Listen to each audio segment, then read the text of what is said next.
이 요셉의 생애는 예수님께서 30년 동안의 생애를 몇 절 기록이 없어요. 그런데 예수님의 생애를 대표해서 증거하는 인물이 요셉이라는 거죠. 그래서 요셉이 30살에 총리가 돼요.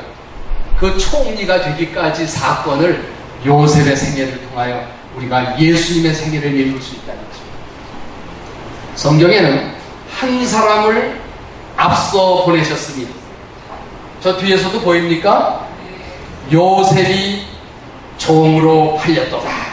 그러니까 요셉이 종으로 팔려서 애굽으로 하루 만에 그냥 천벌을 받은 것처럼 비극적인 사건을 만났지만, 이것은 하나님의 계획표 속에 요셉을 구속의 경륜에서 사용하기 위한 하나님의 계획표라는 시편 105편 17절.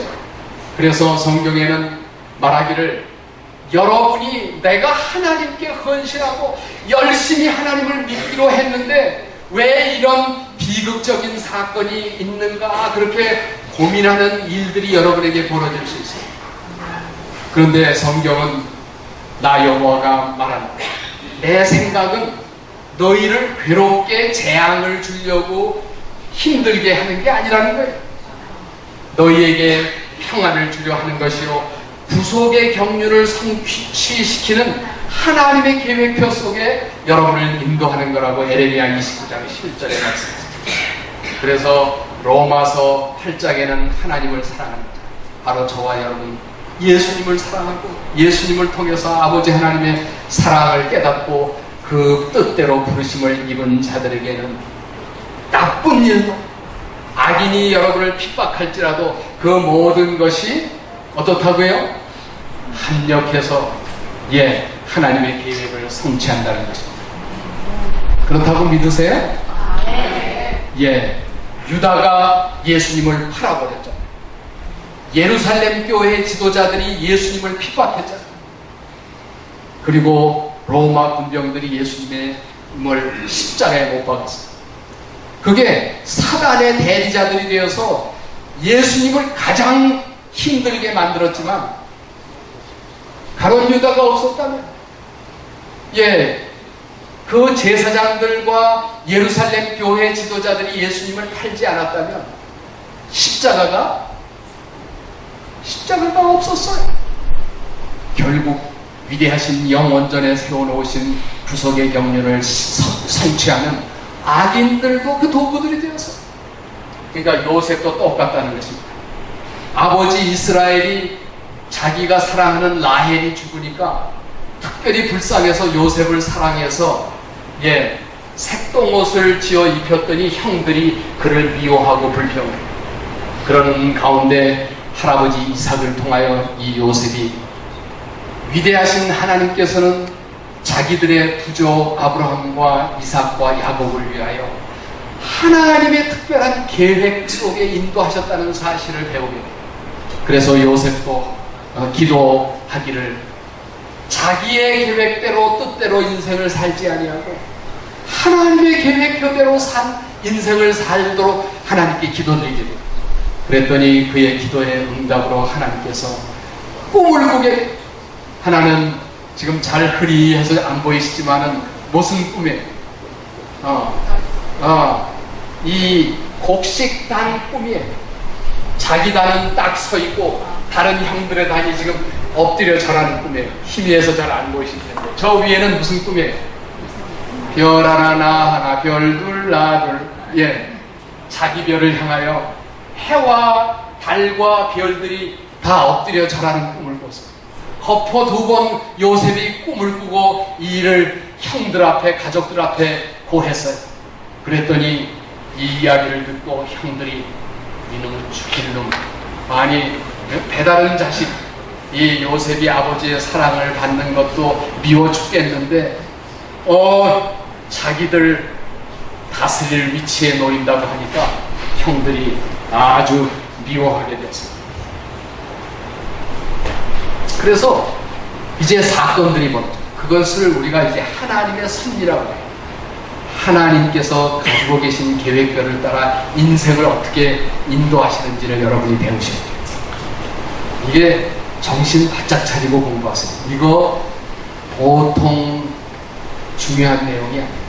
여러분이 하나님의 계획표에 하나님과 협력자로 잘 준비될 수 있는 사람은 인생을 가장 성공적으로 사는 사람. 형들이 세겜에서 양을 칠 때, 세겜은 시므온과 레위가 어떻게 했던데, 세겜의 남자들을 그 여동생 딥나 때문에 강간당한 보복으로 남자를 다 죽여버렸던 그런 사건이 있거든요. 그러니까 이스라엘이 요셉을 심부름을 보내요. 이 심부름 사건은 요셉을 애굽으로 보내는 하나님의 계획이었다는 거죠. 그래서 세겜에 도착했더니 거기 뭐라고 그래요? 형들이 어디로 갔어요? 도단으로 옮겨졌어요. 근데 도단으로 가야만 이스마엘 약대상이 길목에서 지나간 것을 만날 수가 있었어요. 세겜에 있었으면 만날 수가 없어요. 세겜은 높은 산지였기 때문에. 하나님께서 하나님의 계획 속에 이 일들을 다 주시라는 거예요. 근데 하나님이 형들을 악하게 만드신 게 아니에요. 악한 생각을 가진 형들의 생각일지라도 사용하시는 것뿐이지 하나님이 그들을 악하게 만드시는 게 아니에요. 그런데 그 형들이 요셉을 보자 어떻게 했어요? 야, 저 꿈꾸는 자 죽여버리자. 그를 죽여버리면 그가 우리의 왕이 되겠다는 꿈이 어떻게 되는가, 그걸 막아버리자. 그렇게 생각해요. 여러분 손오공 책 보신 분 계세요? 손오공이 부처님하고 경쟁을 하잖아요. 누가 빨리 달려가지고 자기 이름을 많이 갖다 쓰고 오느냐. 그랬더니 옛날에 손오공 만화책이나 소설책 보신 분은 아시지만 이 손오공이 구름을 타고 천지를 날아가서 아마 이쯤 왔으면 지구 끝쯤 왔겠다 생각을 하는데, 이렇게 보니까 웬 돌기둥 같은 게 5개가 이렇게 서 있어. 그래서 제일 높은 기둥 가운데에다 천하무적 손오공 크게 글씨를 쓴 다음에 다시 구름을 타고 그냥 하고 와서 깔깔깔깔 웃으면서 내가 얼마나 멀리 다녀왔는 줄 아느냐 그렇게 물어봤어요. 그랬더니 자네가 멀리 가서 뭐라고 썼냐? 내가 천하무적 손오공이라고 썼다. 그랬더니 이 부처님이 손을 이렇게 내미니까 천하무적 글씨를 써고 있다는 게 어디다 썼어요? 부처님 가운데 손가락에 썼어요. 손오공이 그냥 그 부처님 앞에 굴복했다는 그런 이야기가 있는데, 이 시편 2편을 보세요. 열방이 기름 부은 받은 자를 핍박하려고 별짓을 다 하는 사건이다.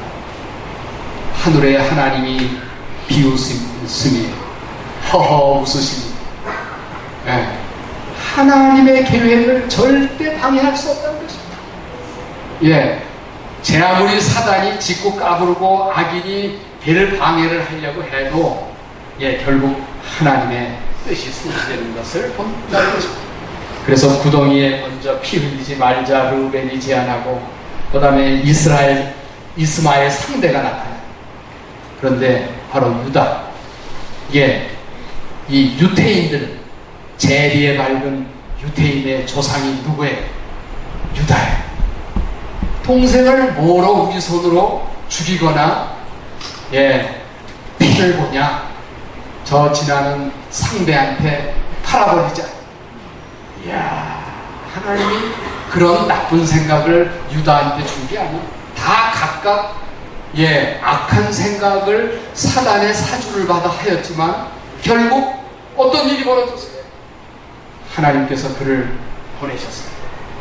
그 당일에 이 고귀한 상속자는 노예의 신분으로 바뀌어지게 돼요. 응석바지가 순간에 하나님의 거룩한 종으로 변화되는 역사가 벌어졌어요. 그랬더니 노예시장에서 누가 샀어요? 옛날 박정희 대통령 계실 때 차지철 같은 사람이 샀어요. 보디발 차지철, 애굽의 차지철이가 요셉을 샀어요. 자기 가정 노예를 살려고. 그랬더니 이 보디발의 집에서 요셉은 노예로 팔려서 순간에 애굽의 언어와 문화와 과학과 정치를 배울 수 있었습니다. 그가 총리가 되기에 적합한 하나님의 계획 가운데 그를 훈련시키는 과정이 나오고, 하나님이 함께 하셔서 범사가 형통하였다. 여러분 생각해 보세요. 노예가 무슨 놈의 형통한 게 있겠다고 생각해요? 그 상속자에서 개돼지 취급받는 그런 불쌍한 처지에 놓여 있는 이 요셉을 성경에서는 형통하였다. 하나님의 구속의 경륜을 성취하는 도구로 쓰여져 있기 때문에 형통하였다는 것입니다. 그를 총무로 삼고 자기의 전 소유를 맡긴 다음부터 하나님의 축복이 이 보디발의 소유물에 임하게 됩니다. 그래서 총무가 된 다음에 준수한 이 요셉을 보디발의 아내 간교한 여인이 꼬셔요. 자꾸 아주 나와 함께 잠을 자자. 그러나 그가 하나님의 율법을 기억하며 하나님을 기억하면서 내가 어찌 하나님 앞에 이 큰 죄를 범하여 득죄하리까 그 일로 감옥에 가게 돼요. 이 감옥에 가는 사건이야말로 그를 품성을 붙이고 그리고 바로 왕의 꿈을 해몽할 수 있는 기회로 인도하는 달이다. 거기서 여러분이 아는 대로 떡관장과 술관장을 만나게 하셨어요. 하나님께서 꿈을 해석해서 그 꿈이 정확하게 맞히는 놀라운 사건을 보고서 술관장이 이야, 이 요셉 보통 사람이야. 그런데 얼마 후에 바로가 꿈을 꾸게 돼요. 이 배은망덕하게 잊어버렸던 이 술관장이 바로 왕 앞에 요셉을 소개해요. 준비된 사람 요셉은 비록 감옥에 있었지만 하나님의 계획표 속에 완성된 인격과 준비된 하나님의 총리로서 바로 왕 앞에 서게 됩니다. 너는 꿈을 능히 잘 푼다 하더라. 이는 내게 있는 것이 아니라 하나님께서 바로 왕에게 평안한 대답을 하시니 왕이 꾼 7 암소의 꿈, 7 이삭의 꿈은 똑같이 하나의 꿈이라.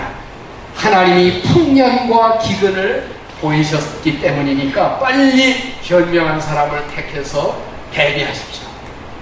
그 사건을 통해서 요셉이 감옥의 죄인이었다가 순간에 총리가 됩니다. 여러분이 놀라운 역사가 이루어지는데, 요셉은 꿈이라도 꿨지만 요셉이 꾼 꿈보다 더 놀라운 우리가 내용을 계시록에서 보았어요. 읽었어요. 저와 여러분의 운명을 공중을 나르는 다른 천사라고 표현했어요. 여러분, 최소한도 하루에 한 번 계시록 14장에 나타나 있는 여러분의 운명에 대해서 읽어보시면 제일 좋고, 안 읽어보시더라도 생각이라도 하셔서 내가 정말 하나님의 계시 가운데 운명된 이 일을 위해서 준비하고 있는지 기도해 보시기 바랍니다.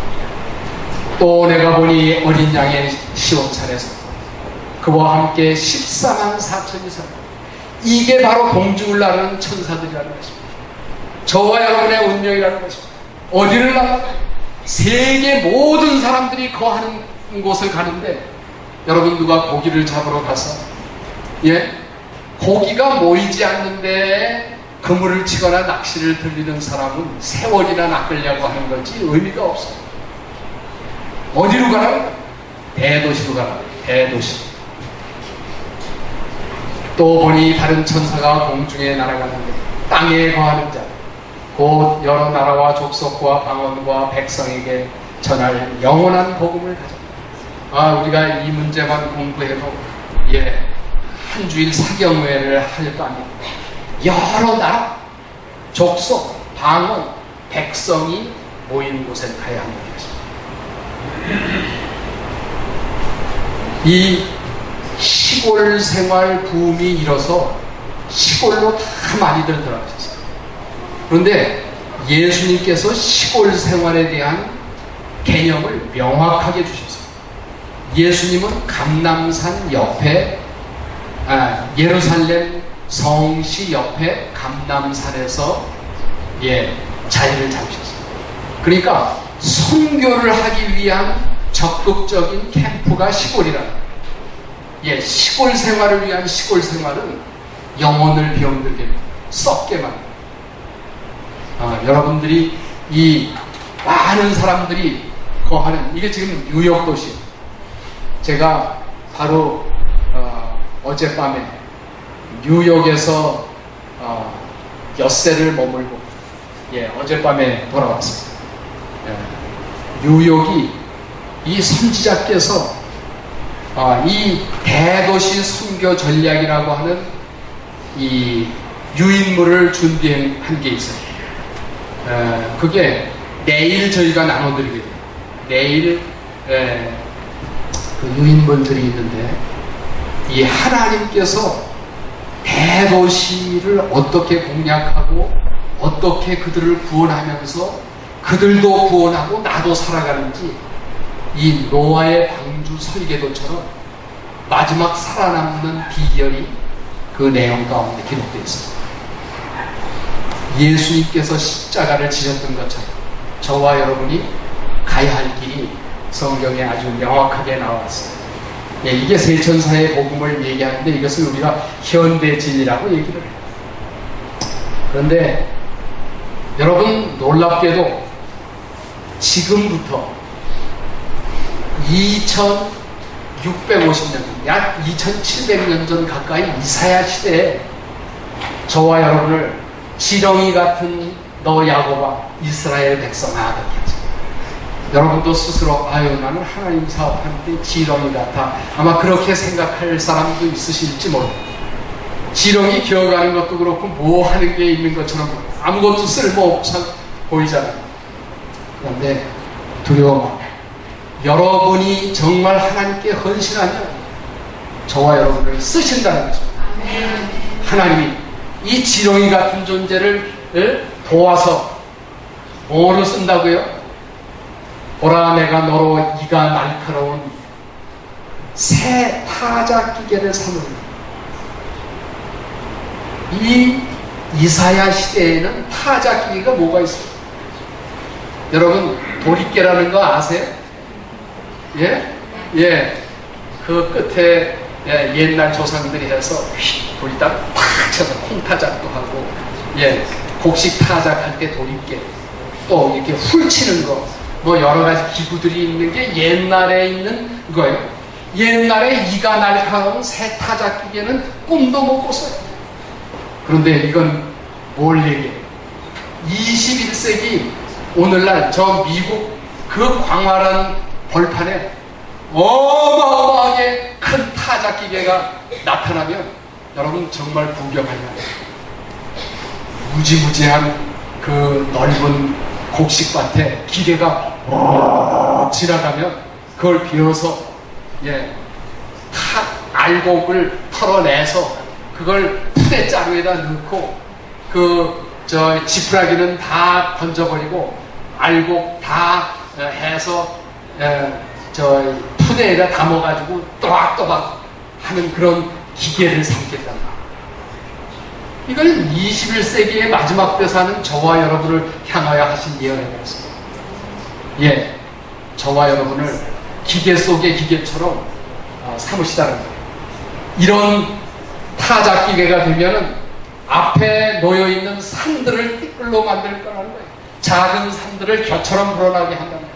너는 여호와로 인하여 즐거워하며 하나님을 자랑하라.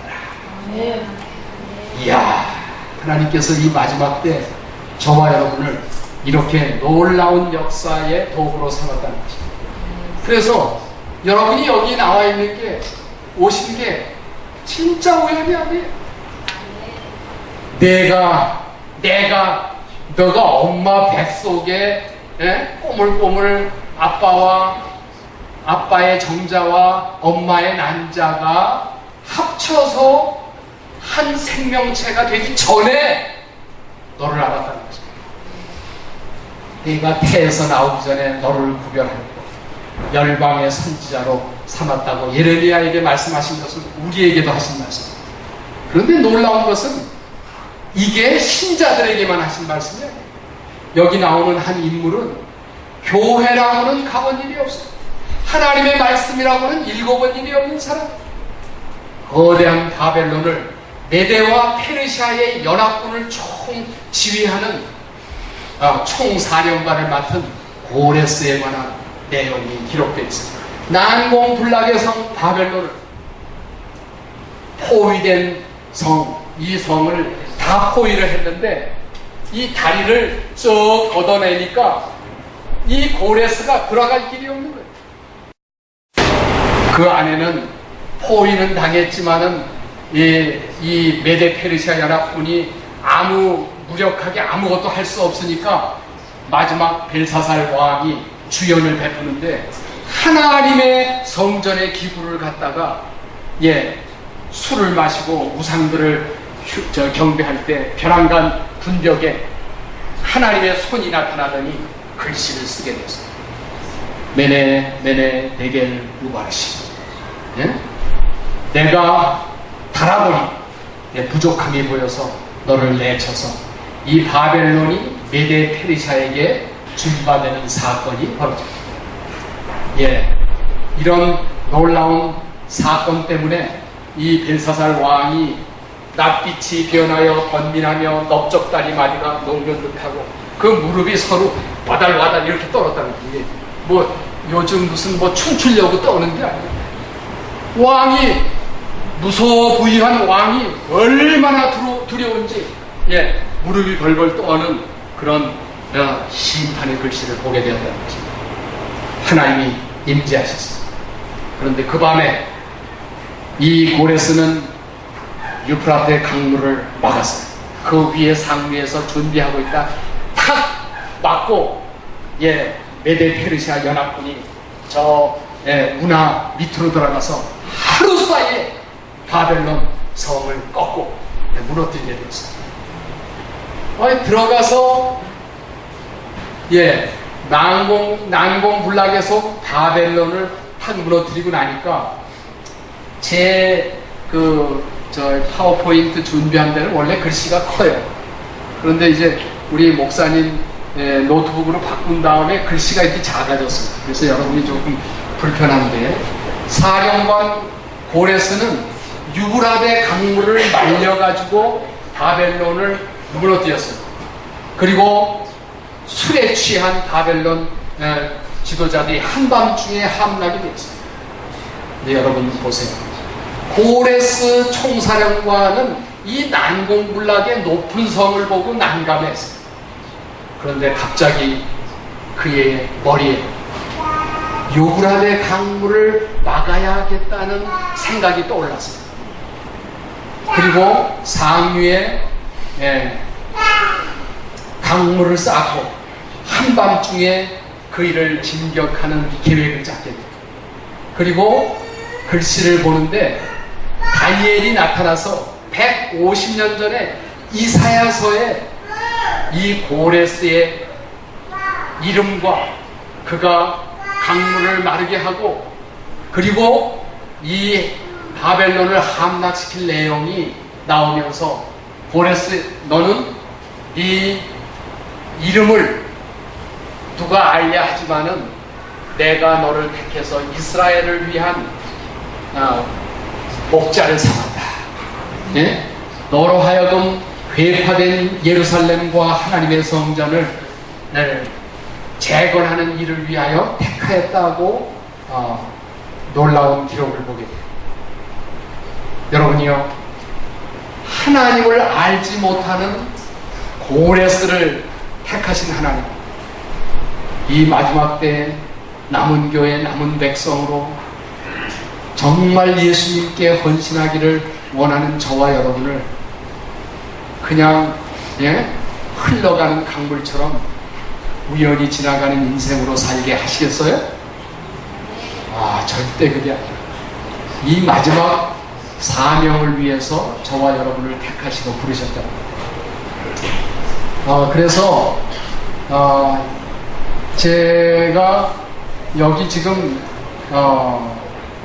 우리 내 주님 오시리 찬미가에다가 이 대도시 선교 주제가를 기록을 했어요. 그 대도시 선교 주제가 있나요?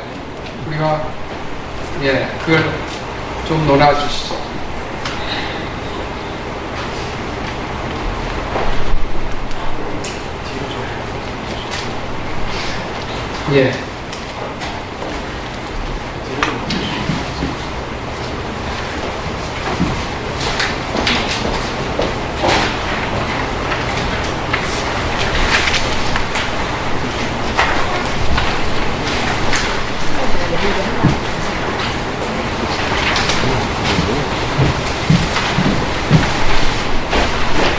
자, 우리가 한번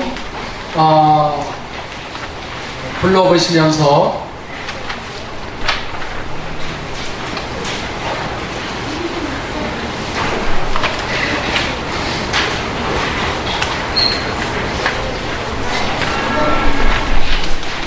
이제 우리 집회를 마감하려고 생각합니다. 내일은 저희가 이 마지막 세대의 온 세계를 환하게 밝힐 하나님의 프로들이라고 하는 제목을 가지고 내일 공부를 하게 될 것입니다. 온 세계를 환히 밝힐 하늘의 프로들에 관한 내용을 내일 공부하는데 반주 좀 해주시겠어요? 내 주님 모시고.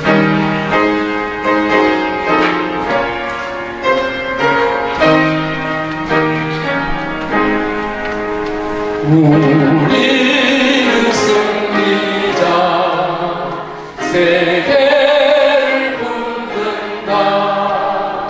하늘 경영 따라서 고개 그릇 내리라. 온 세계 선교, 우리는 하늘의 왕족.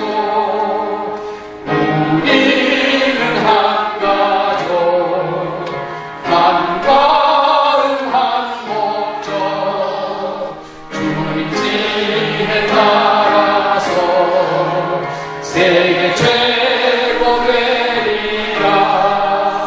대도시 선교, 우리는 하늘의 도로. 우리는 청지기 주 예수 섬기리.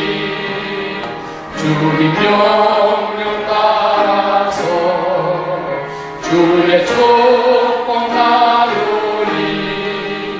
새 천사 정신, 우리는 하늘의 봉사자. 우리는 새 천사 공중을 나른다. 목수 예수 따라서 일하는 선교사. 영원한 복은 하나님께 명 예수 믿음. 우리 다 같이 일어나셔서 이 오늘 설교한 공부한 내용이 포함된 이 가사를 기억하시면서 한 번 더 부르시고 기도하고 마치겠습니다.